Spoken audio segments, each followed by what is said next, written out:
suasana banjir di Palembang.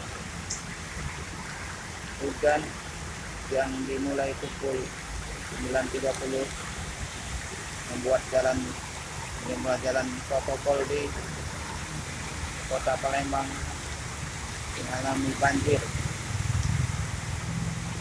Nampak ini di dekat simpang